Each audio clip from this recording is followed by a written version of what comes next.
Electricity is a problem in many African countries, but Burkina Faso is facing one of the hardest battles. Less than 25% of its people have had consistent access to electricity for years. Blackouts are common, whole areas go dark for hours, and all industrial, agricultural, and technological plans fail. Simply put, there isn't enough electricity to construct the nation's desired future. For this reason, the government decided to take a risk and collaborate with Rosatom of Russia to construct the first nuclear power station in West Africa. This kind of undertaking transforms a country, not simply a grid. However, something strange has been occurring lately. Heavy equipment convoys began to enter the nation in mysterious ways. A second cargo of power plants, allegedly connected to the nuclear project, was allegedly delivered to Burkina Faso. There is only one unanswered question, no official confirmation, and no explanations. What is Burkina Faso secretly getting ready for? Let's investigate. Something much simpler occurred prior to the excitement, rumors, and whispers of a second shipment. People saw trucks, long convoys filled with heavy machinery, metal frames, big containers, and industrial equipment that didn't appear familiar, rather than regular trucks transporting grain or cement. Nor were they traveling silently. They were accompanied, guarded, and treated with the same kind of care that is typically given to election materials or military hardware. What's the most peculiar aspect? There was absolutely no public statement when they landed.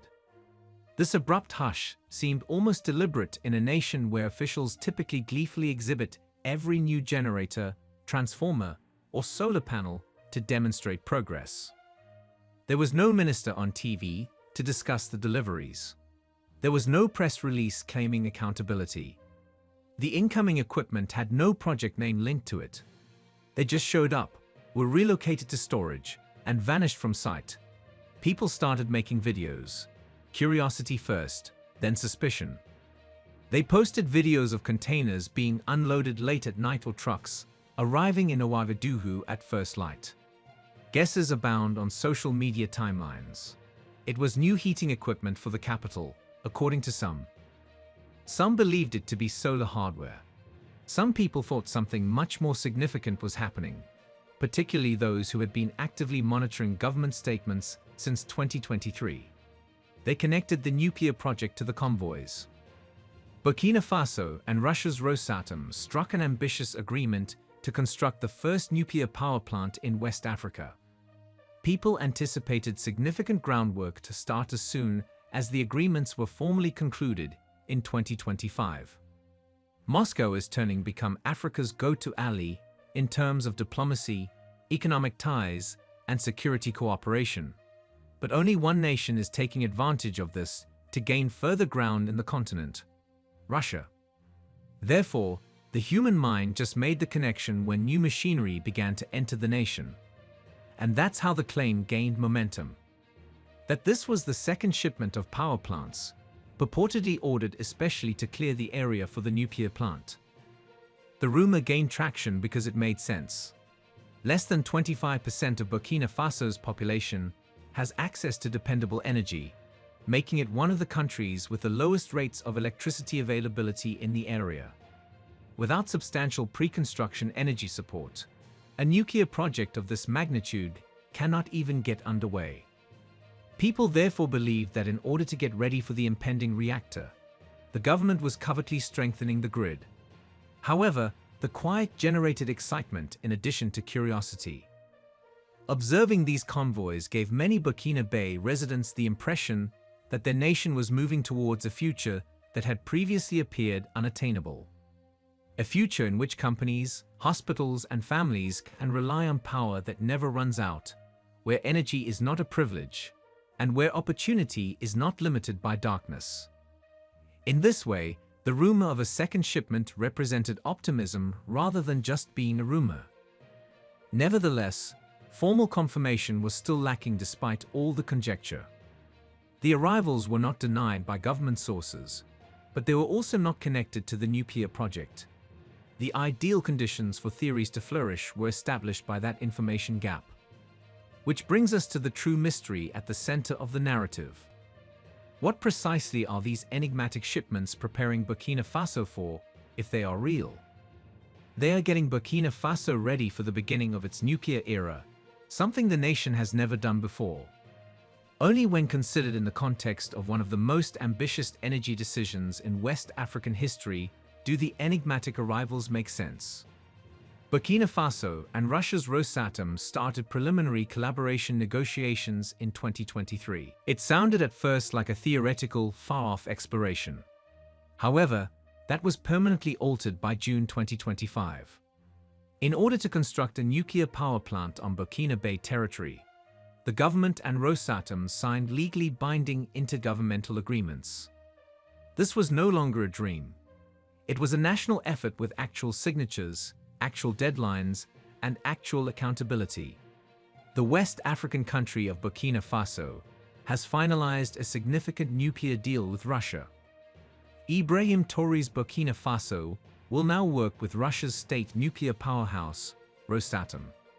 You must comprehend Burkina Faso's everyday reality in order to appreciate the gravity of this choice. The nation has a shortage of electricity, not figuratively, but statistically. Less than 25% of Burkina Bay residents have consistent access to electricity. Rural communities frequently live completely off the grid, urban areas struggle, and blackouts are common. This is more than just a hassle for a country that is industrializing and expanding quickly. It's a ceiling on development. The only way to permanently break through that ceiling was through nuclear energy. For this reason, the government uses remarkably straightforward language when discussing nuclear power. National aspirations don't feel abstract for once. Minister Yakuba Zabraguba has publicly declared that nuclear power is the only technology capable of doubling the country's electricity production by 2030, and that Burkina Faso cannot industrialize without massive, reliable, sovereign energy. There are really not many options for nations with uneven thermal capacity and limited hydropower potential. Therefore, the notion fit in well with what the government is already working towards when people saw those heavy convoys and said they were a second shipment of power plants. Long before a reactor is built, nuclear power requires infrastructure capable of supporting high-intensity construction, staging, and preparation. This is the bit that a lot of folks miss, though. A nuclear power plant cannot be constructed on a poor grid. Stable electricity is necessary for even the initial phases, including site preparation, cooling system installation, command room building, electrical substation work, and safety perimeter setup. Before a country can host a reactor, its grid needs to be strengthened. Burkina Faso is aware of this. The groundwork step feels so big and urgent because of this. Increasing generation capacity is essential. It is not a choice. The direction is the same whether the trucks captured on camera were a part of the general grid expansion or the nuclear support system. Burkina Faso is getting ready for a future driven by nuclear energy. However, this brings up another important issue that many outsiders miss. Why does Burkina Faso require so much additional electricity before nuclear construction ever starts? The next piece of the puzzle is that, for one straightforward reason, Burkina Faso needs all this more electricity before nuclear construction starts. A nuclear construction would put too much strain on the existing system. Contrary to popular belief, nuclear power is not important until the reactor is operational. Construction is the phase that uses the most electricity, not operation. Stable, continuous power is needed for every step of the pre-nuclear process. Begin with the fundamentals. The nuclear construction industry operates around the clock. Cranes that are unable to halt mid-lift, cooling and testing systems that need to remain operational, monitoring apparatus, nighttime lighting, welding systems, high-capacity machinery, continuous security perimeters, and a lengthy series of technical procedures that completely eliminate the possibility of blackouts. That level of demand simply cannot be met by Burkina Faso's current grid, which is brittle, undersupplied, and regularly disrupted. This explains the speed with which new power sources are emerging. In actuality, the enigmatic convoys represent the same pressing necessity, even though they are not formally connected to the nuclear project. Before the nuclear era starts, stabilize the grid. The nation runs the risk of two terrible consequences in the absence of that basis. Either the pressure of the construction site would take power from homes and cities, plunging people into greater darkness, or the nuclear construction would continuously stop owing to a lack of electricity. For a nation attempting to advance, neither choice is appropriate. This is also where Turkey's Aksa Energy, which is building a 119-megawatt fuel oil facility in Ouagadougou, enters the picture. Almost one-third of the nation's current productive capability is represented by that one initiative. Imagine a single plant producing as much electricity as the current grid is unable to. Burkina Faso is not playing small. These are structural reinforcements, the steel bars embedded in the destiny of the country. And it's not just thermal. The nation is working to construct a grid robust enough to support Africa's most ambitious energy jump. Solar expansions are taking place covertly, grid renovations are quickening, new transformers are being built, and outdated transmission lines are being replaced. However, people frequently overlook another aspect of this narrative. Stability equates to safety. Unstable energy situations are intolerable to nuclear technology. During construction, engineering teams require power to run diagnostics, oversee emergency systems, confirm safety procedures, and keep an eye on radiation protection. During any of these phases, a blackout is dangerous in addition to being inconvenient. Therefore, the additional electricity that is being delivered today is necessary for a nuclear-powered Burkina Faso and is neither a luxury nor a political display. The solar fields growing, the new generators being put, and the vehicles that were shot are all parts of the same wall. However, this raises the following logical query. Why is the government not publicly linking these improvements to the nuclear plant if they are so important to the nuclear project? Since Ibrahim Traore is constructing this project secretly rather than noisily, the government is not publicly linking these improvements to the nuclear facility. Building a bridge or a road is not the same as developing nuclear power. Pressure starts as soon as a leader makes every move known in public. Under the guise of worries, there was financial, diplomatic, geopolitical, and even sabotage pressure. Traore rapidly discovered that when a small country aspires to a large technology, it must proceed covertly until the basis is untouchable. Because of this, every significant development to date has occurred with little fanfare. In 2023, Burkina Faso made a modest announcement when it first inked collaboration papers with Rosatom. The ceremony for the finalization of the legally binding intergovernmental accords in June 2025 was practical rather than spectacular. Additionally, the energy reinforcements that are currently being implemented, thermal plants, solar expansions, backup systems, are being presented as general grid enhancements rather than nuclear preparation. According to Traore, this tactic is intentional because disclosing that a certain shipment is intended for nuclear support would draw instant attention. Historically, nuclear expansion in poorer nations has been discouraged unless it can be controlled by Western governments, energy interests, and international financial institutions. Lectures, cautions, and involvement under the form of assistance are drawn to public utterances. But silence makes space for labor. Another benefit of silence is that it provides momentum without interruptions. Discussions over whether the nation is moving too quickly or too slowly would break out. Protesters would mobilize, and analysts would disagree if every shipment was labeled as nuclear-related. Rather, the government is concentrating on gradually constructing the infrastructure and letting the outcomes speak when they are ready. This approach is not brand new. Similar tactics are used by nations like the United Arab Emirates, Egypt, and even South Korea throughout the early stages of nuclear development, including quiet groundwork, limited disclosure, and public communication only once significant milestones are reached. It seems that Traore is using the same reasoning. Build capacity first, then announce the massive project when nothing can stop it. Political stability is an additional layer. Burkina Faso is undergoing social stabilization, economic diversification, infrastructure reconstruction, military reorganization, and national reform. There is tension and inspiration associated with a high-profile nuclear project. By restricting public discourse, the government avoids pointless internal discussions that can cause division before building even begins and maintains reasonable expectations. However, there is the most basic incentive that goes beyond all these tactical considerations. Traore is more interested in outcomes than praise. Energy sovereignty, or electricity that Burkina Faso controls, generates, and distributes independently of imports, has been the government's proclaimed ultimate goal. The most powerful foundation for that future is nuclear power.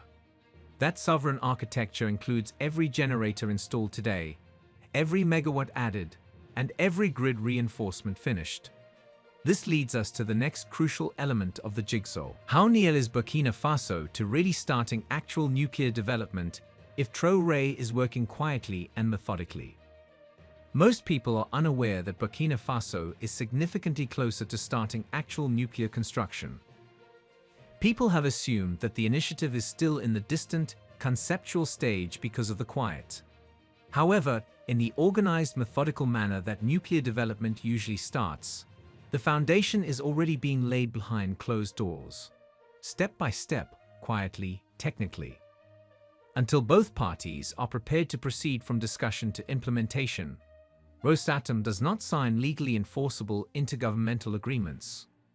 Following the completion of those agreements in June 2025, Burkina Faso formally began the pre-construction phase, which is a demanding time that includes capacity building, safety planning, feasibility studies, and site assessments. Because they are not glamorous, these steps hardly ever make headlines. In order to choose the best geological conditions, engineers must walk km of ground. They entail creating nuclear laws that comply with global safety regulations. They include training courses where Burkina Faso engineers and technicians begin studying nuclear infrastructure management, radiation safety, and reactor physics. Long before a single piece of concrete is placed, these are the plant seeds.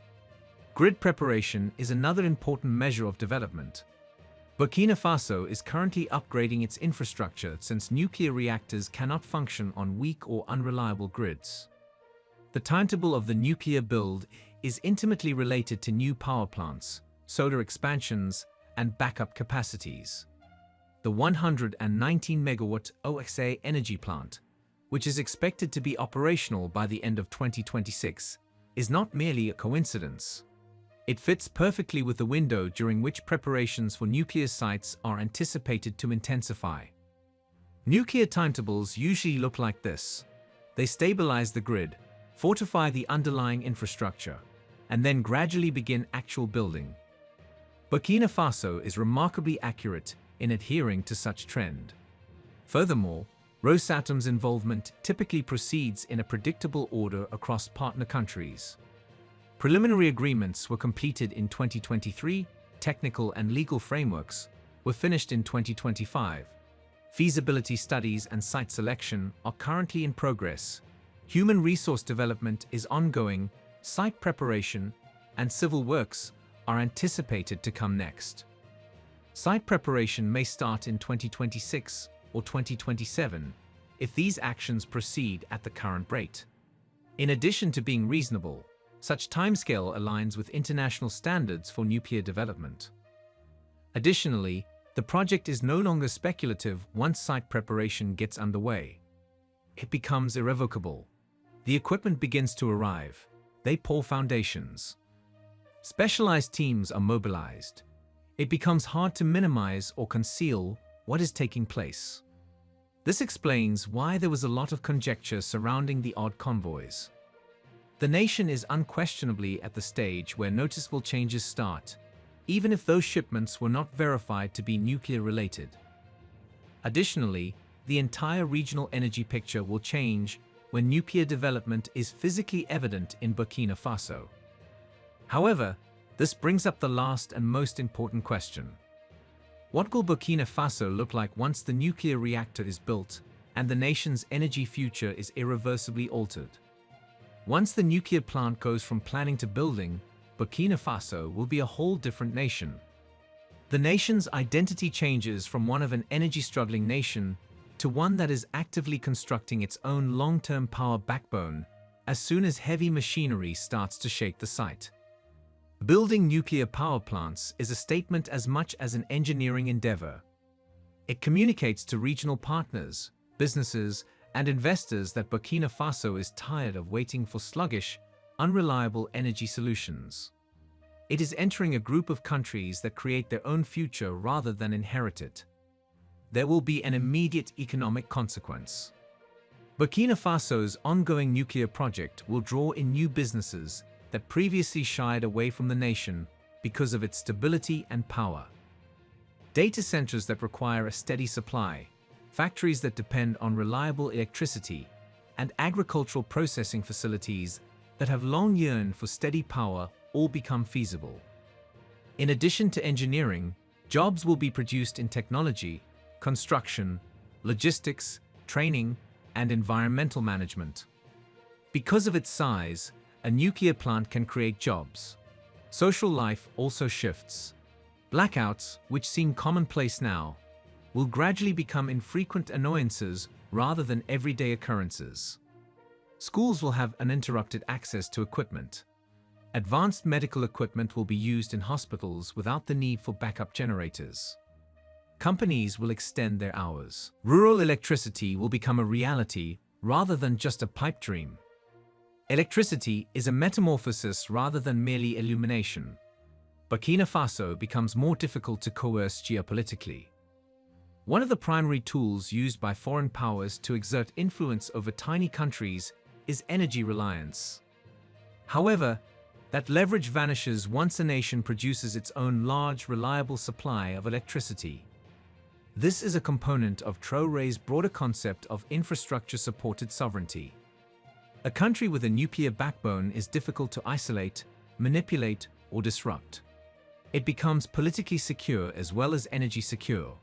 Citizens will experience an even greater psychological impact.